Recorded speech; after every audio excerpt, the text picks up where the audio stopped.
In this video, we're going to learn how to graph a line whose equation is in point-slope form.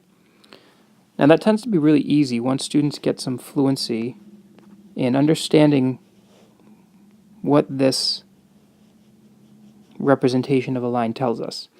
It tells us a point on this line. So I'd have students note that if we want to graph this equation, we need two things. We need a point on this line, and we need the slope to help us move to get more points.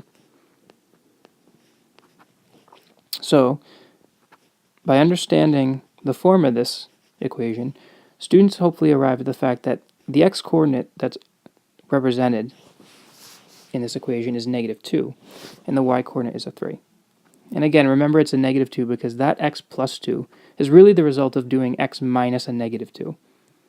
And we know that the slope is equal to -1/2. And really with those two ideas, we have enough information to accurately graph this line.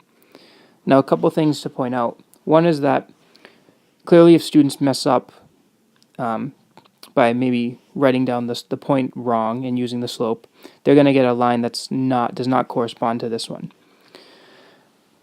There should be ways for students to check that. However, they're often tricky, especially for students who don't have a good command of number sense. And so what I mean by that is, if we kind of go back to the idea that an equation, a graph are all the points that make an equation true, students might start trying to make a table, pick numbers to plug in for x, and then determine what the y value would have to be in order to make the equation true.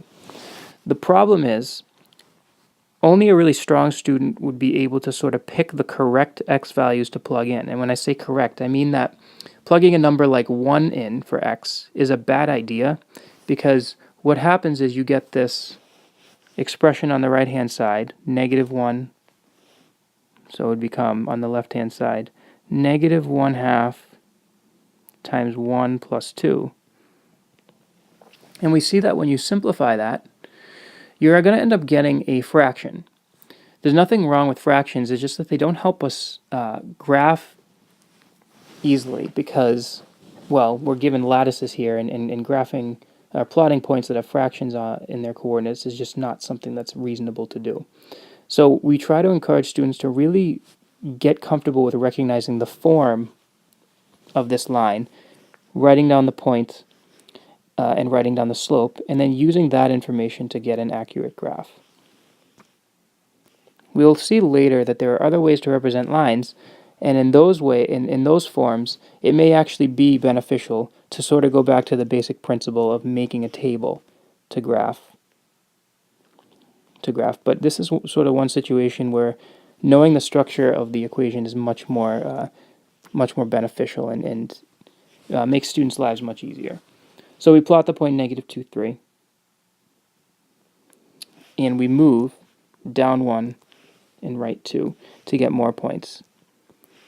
So I'll move down 1, right 2, down 1, right 2, down 1, right 2. And to go in the reverse direction, I can move up 1, left 2.